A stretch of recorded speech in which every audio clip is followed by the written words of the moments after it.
सुभद्रा योजना को नहीं सामना को आसिला बड़ खबर आसीगला लिस्ट बाद पड़िबे एही महिला तेबे आसंतु जानिबा आपणको ना सुभद्रा योजना रे रहिबो ना आपण भी सुभद्रा योजना रु बाद पड़िबे।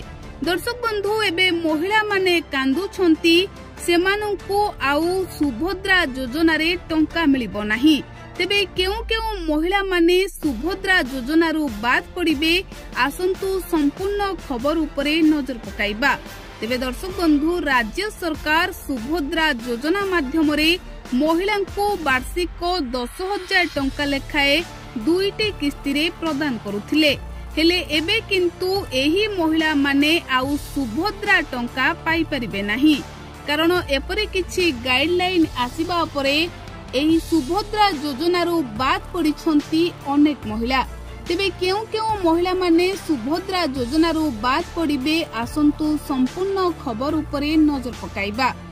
वार्षिक 18,000 टंकारु अधिक वृत्ति पाउथिले मिलिबनी सुभद्रा टंका।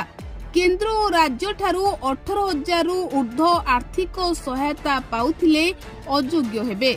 एने उच्च शिक्षा एससी/एसटी विभाग को महिला और शिशु विकास विभाग तरफ चिठी दिया जाइछि। एभली सहायता पाउथिबा 21 वर्षरू ऊर्ध्व महिलांको तथ्य देबाकू चिठी रे निर्देश रहिछि।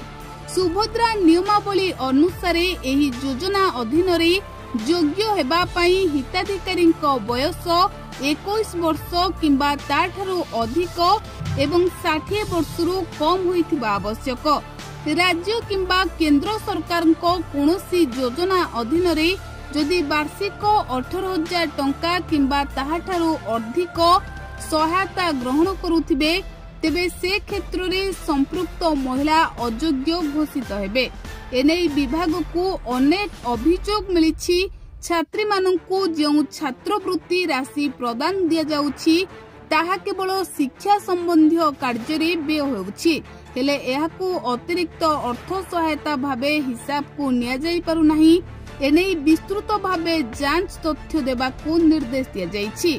तेबे दर्शक बंधु एथर कुहा जाउछि जे सुभद्रा योजना रु अनेक महिला बाद पड़ी पारंती। तेबे आगु को कोन घटुछि ताहा उपरे समस्तक नजर रहिछि।